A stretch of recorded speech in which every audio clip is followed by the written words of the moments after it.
श्रोता प्रेमियों, मैं राम सागर शास्त्री आप लोगों के समक्ष रखने जा रहा हूं बोधि वृक्ष का रहस्य। देखिए, भगवान कृष्ण ने गीता में अर्जुन से कहा है कि हे अर्जुन, वृक्षों में मैं पीपल हूं। इसलिए पीपल को भगवान कृष्ण का स्वरूप माना गया है, जिसके दर्शन मात्र से हृदय को शांति मिलती है, पाप नष्ट हो जाते हैं, लक्ष्मी आने लगती है और परिक्रमा करने से आयु लंबी होती है। पद्म पुराण के अनुसार पीपल में सर्व तीर्थों का निवास माना जाता है। इसीलिए हिंदू जन मुंडन आदि संस्कार पीपल वृक्ष के नीचे करते हैं। वैशाख के महीने में पीपल को प्रतिदिन पानी देना बहुत ही शुभ माना गया है। कहा गया है, जो व्यक्ति इस वृक्ष को चुल्लू भर पानी देता है वह करोड़ों पापों से मुक्त होकर स्वर्ग को जाता है। पीपल को सामान्य भाषा में बोधि वृक्ष कहा गया है, क्योंकि भगवान बुद्ध को इसी वृक्ष के नीचे बोध हुआ था। गया के उस बोधि वृक्ष की एक शाखा लंका भेजने की प्रार्थना लंका के सम्राट विश्वदेवा नाम प्रियतिष्य ने सम्राट अशोक से की थी।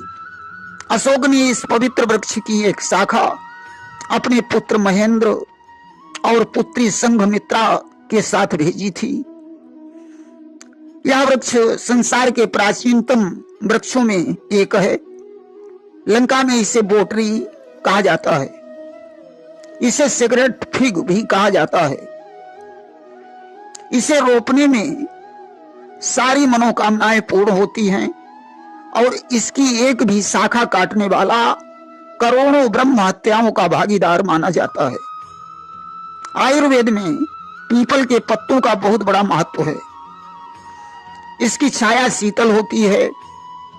भगवान कृष्ण ने अर्जुन से कहा कि हे अर्जुन, ऊर्ध्व मूल मध्य शाख मस्वस्तम प्रायुख्यम छंदासि यस्य पर्णानि यस्तम वेदस वेदवित।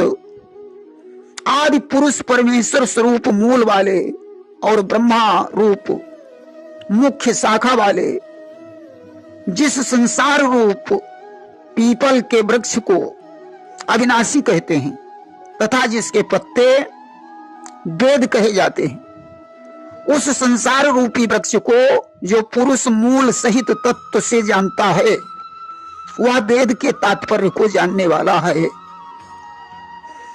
वहीं पीपल वृक्ष से जुड़ी हुई ब्रह्मांड पुराण में एक कथा आती है। ब्रह्मा जी ने 10 मानस पुत्रों को जन्म दिया, जिनमें एक अथर्वा ऋषि थे, जिन्हें अथर्व वेद का प्रणेता माना जाता है। जल में बिना किसी अरणि मंथन से अग्नि का प्रादुर्भाव करने वाले महर्षि अथर्वा का विवाह कर्दम ऋषि की पुत्री शांता से हुआ था। शांता ने भगवती लक्ष्मी की कठिन तपस्या की तो देवी ने प्रसन्न होकर वरदान दिया कि दैत्यराज विकटासुर का वध करने के लिए मैं तुम्हारे यहाँ पुत्री के रूप में अवतार लूंगी। विकटासुर को ब्रह्मा जी द्वारा अमरता का वरदान प्राप्त हो चुका था, किंतु स्त्री को छोड़कर। वरदान से विकटासुर की आसुरी शक्तियां बलवती हो गईं और उसने ब्रह्मा जी से ब्रह्म शक्ति छीन ली। विकटासुर ने शुक्राचार्य की कृपा से समुद्र में चंदावती नाम की विशाल असुर नगरी बसाई और देवताओं को सताने लगा। तब देवता विष्णु की शरण में गए। विष्णु ने उन्हें महर्षि अथर्वा के आश्रम में भेज दिया।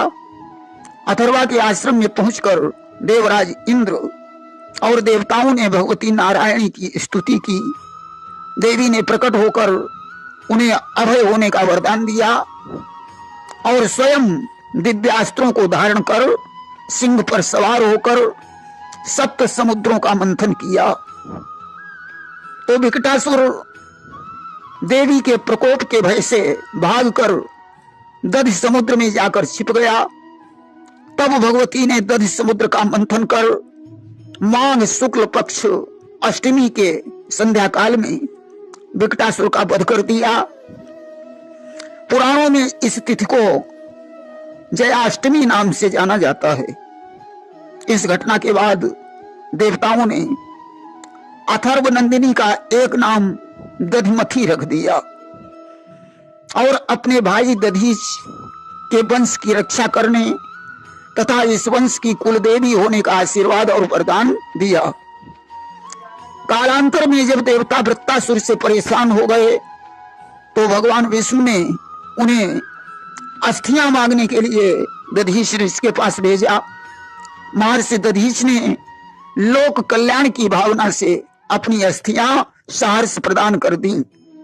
तो दधीच की पत्नी गभस्तिनी, जिसे वेदवती के नाम से भी जाना जाता है, उसने सती होने का विचार किया, क्योंकि वेदवती उस समय गर्भवती थी। इसलिए अग्निदेव सहित अन्य देवता प्रकट हो गए और उन्होंने वेदवती से कहा, तुम्हारा गर्भस्थ शिशु रुद्रावतार है, अतः तुम सती नहीं हो सकती हो। इस पर वेदवती ने अपने गर्भ को शल्य क्रिया द्वारा निकालकर दधीच द्वारा लगाए हुए पीपल वृक्ष को सौंपते हुए महामाया दधिमथी से अपनी शिशु की रक्षा करने के लिए प्रार्थना की और सती हो गई। देवी दधिमथी के सानिध्य में पीपल वृक्ष के नीचे पलने के कारण महर्षि दधीच के पुत्र का नाम पिपलाद पड़ गया।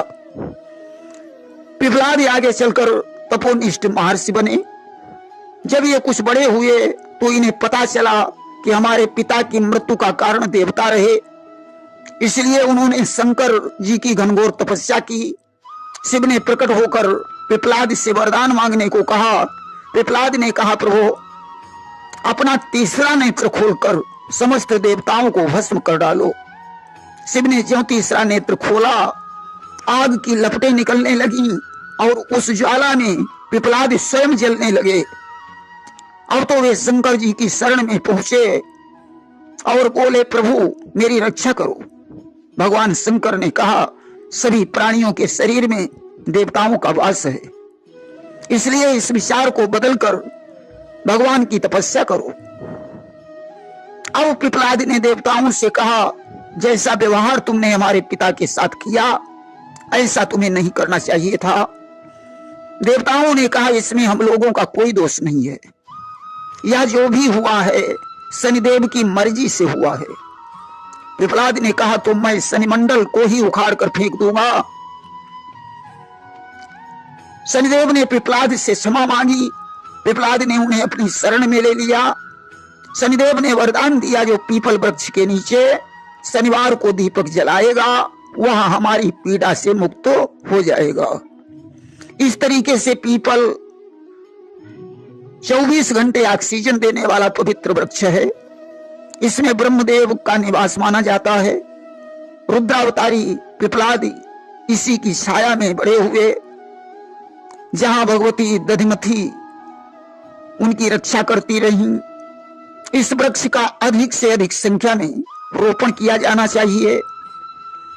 देखिए, तमामों प्रकार से तपस्या करने के बाद पिपलाद का विवाह चक्रवर्ती सम्राट अनरण्य की पुत्री पद्मा के साथ हुआ, जिससे सांडिल्य आदि 12 पुत्रों का जन्म हुआ और उन 12 ऋषियों से 144 ऋषियों की उत्पत्ति हुई।